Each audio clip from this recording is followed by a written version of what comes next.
Rear Admiral John Mauger will be providing an update on the most recent findings from ROV operations in search of the Titan submersible.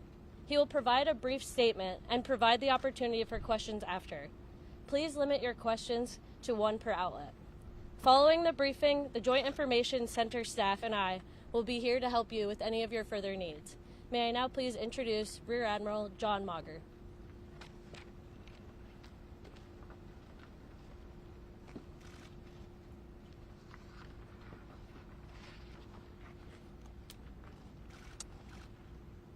This morning, an ROV, or remote operated vehicle, from the vessel Horizon Arctic discovered the tail cone of the Titan submersible approximately 1,600 feet from the bow of the Titanic on the seafloor. The ROV subsequently found additional debris.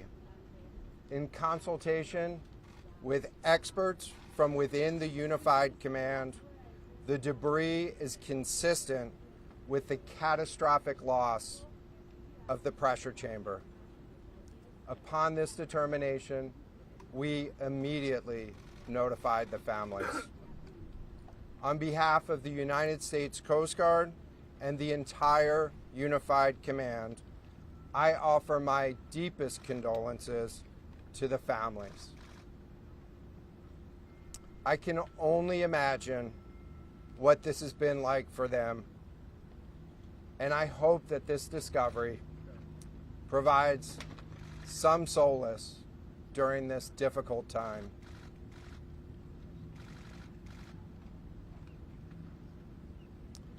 Additionally, we've been in close contact with the British and French consuls general to ensure that they are fully apprised and that their concerns are being addressed.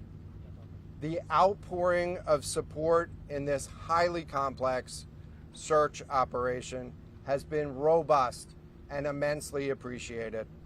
We are grateful for the rapid mobilization of experts on the undersea search and rescue, and we thank all of the agencies and personnel for their role in the response.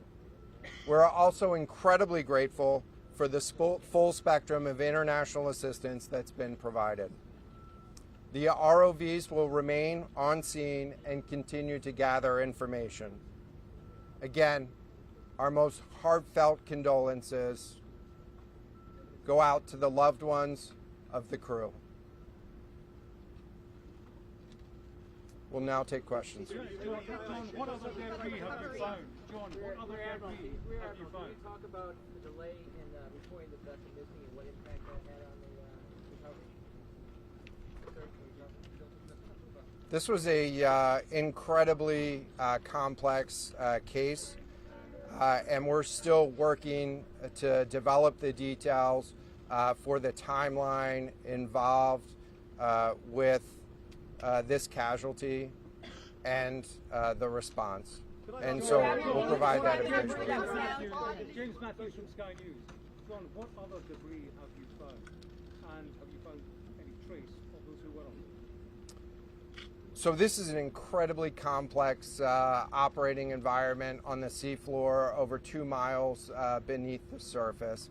And so the remote operating vehicle has been searching, and it is highly capable.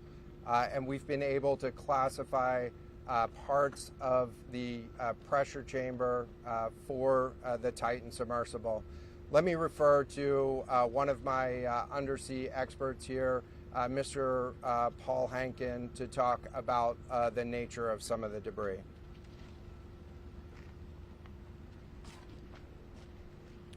Thank you, Admiral.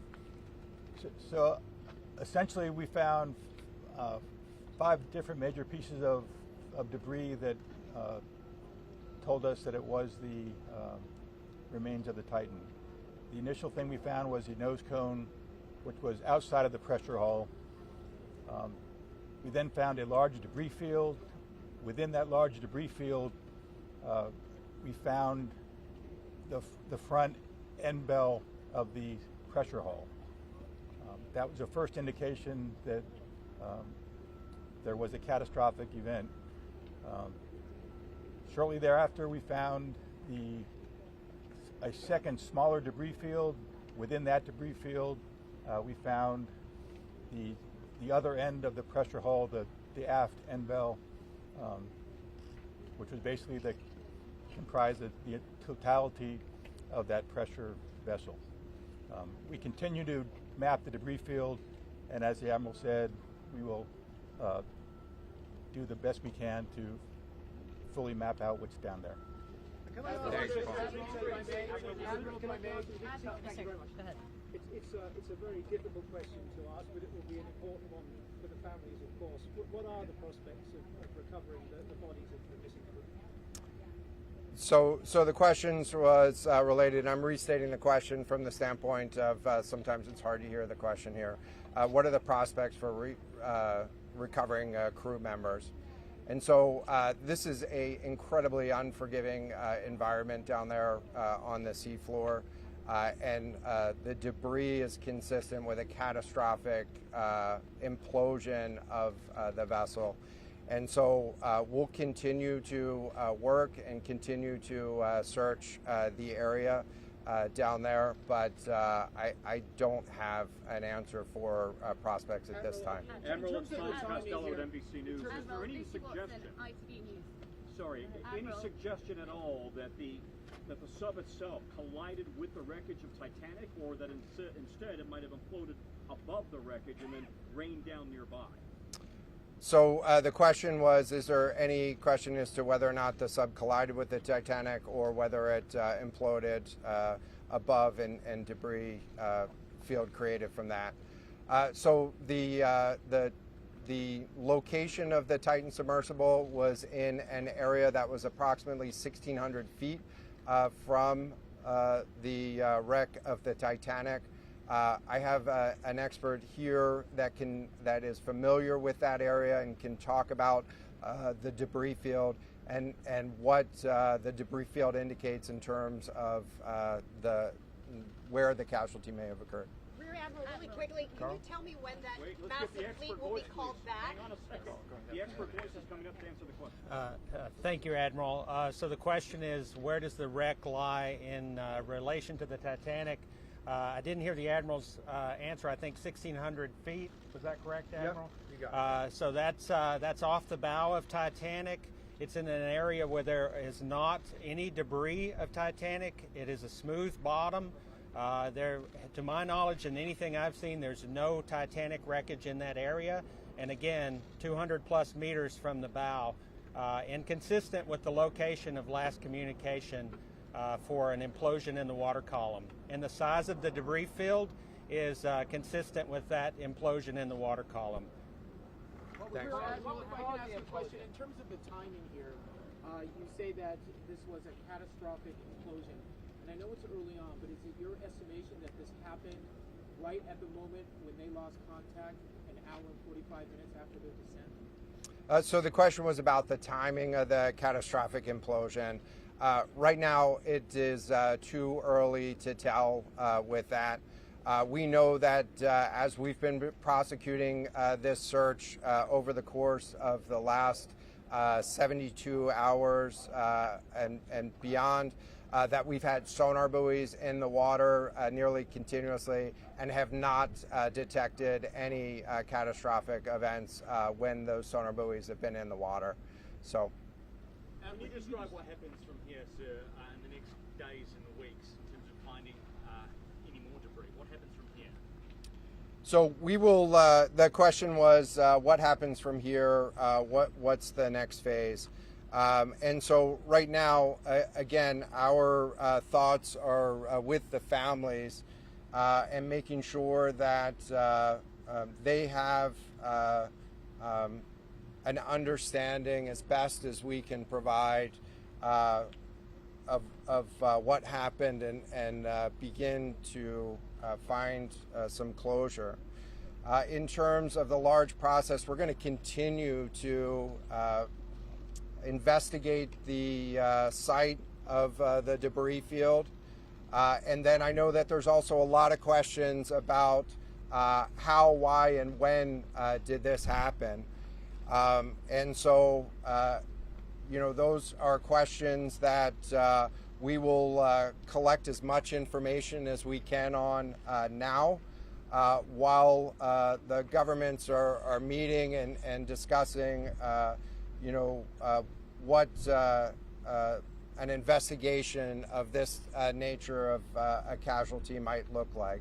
This is something that happened. I'll just remind everybody. This is something that happened in a remote portion of the ocean with people from several different countries around the world, and so it is a complex case to work through. But I'm confident that those questions will begin to get answered. Is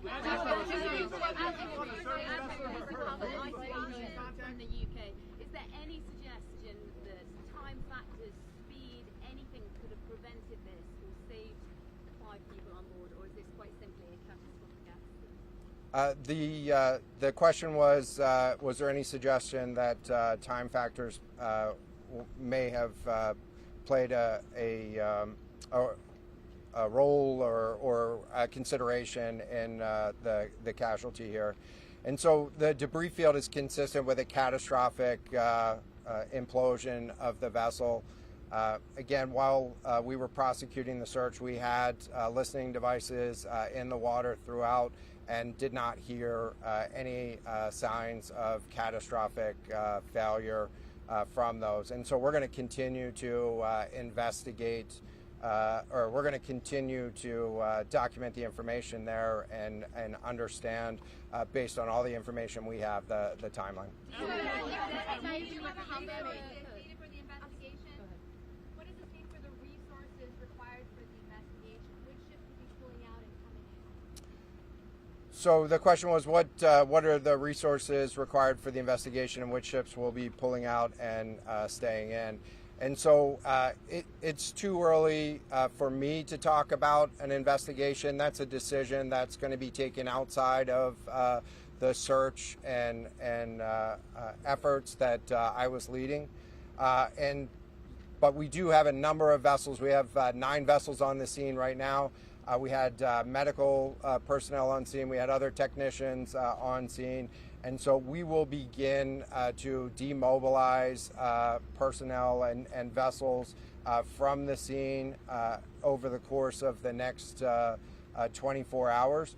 But we're going to continue remote operations on the seafloor, and I don't have a timeline for when we would intend to stop remote operations on the seafloor at this point. Admiral, as a result of this, do you think there should be changes in the way these are safety rated or inspected so that this won't happen again? Yeah, the question was essentially about, do you think that there should be changes in safety ratings or inspection for these standards? I know that there's a lot of questions about why, how, when this happened, and the members of the Unified Command, have those questions too, as professionals and experts that work in this environment. And this is an incredibly difficult and dangerous environment to work in out there. But those questions about the regulations that apply and the standards, that's going to be, I'm sure, focus of future review. Right now, we're focused on documenting the scene and continuing the subfloor. I know we don't know the timing of things. I know we don't know the timing here. We don't know the timing here, but there was the banging noises yesterday that redirected and redeployed the ROVs to this area. Is there anything conclusive in those noises, and did that redirection and then finding this debris field today all help? So throughout the search efforts, we reacted to the information that we had available to us, and while we continue to send it off for deeper analysis. Again, really complex operating environment for us to work in.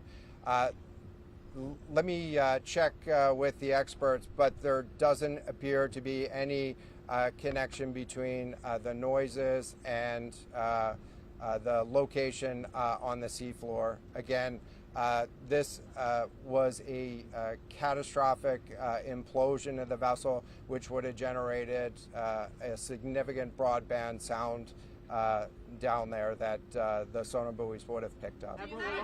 This will be the last question. Can I just ask you about your comment regarding the family? That dropped into the ocean today. It arrived early this morning. It seems that swiftly was able to find the debris field. If you talk about the speed of that, and also were all of the assets involved moved as swiftly as possible to the area? Was any help turned away, as some lawmakers have criticized the government?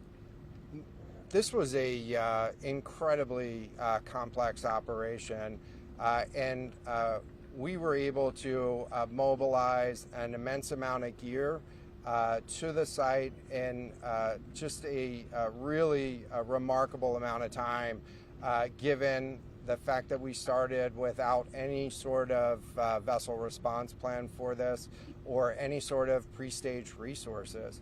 And so the equipment that was brought on site this morning that we were using was a pelagic ROV capable of operating at 6,000 meters, cameras, sonar, other articulating arms and resources on it. And it, we had to transport it here through C-17 aircraft. This is 2 aircraft that it took to get this up here. And so we've really had the right gear on site and worked as swiftly as possible to bring all of the capabilities that we had to bear to this search and rescue effort. And it was just a huge international and interagency effort to make this happen. So I'm really grateful for all of the responders that came out to support this and really search for the vessel. It is a difficult day for all of us, and it's especially difficult for the families, and our thoughts are with the families today. But this was an immense support, and we had the right gear on the bottom to find it. So thank you. Will you attempt to recover the bodies, can we ask you? The victims, will they be recovered? Thank you so much, everyone, for attending this afternoon. There are no future planned press conferences. Updates will be shared to the USCG Northeast Twitter page, and our staff will be available to take down any questions following this. Thank you.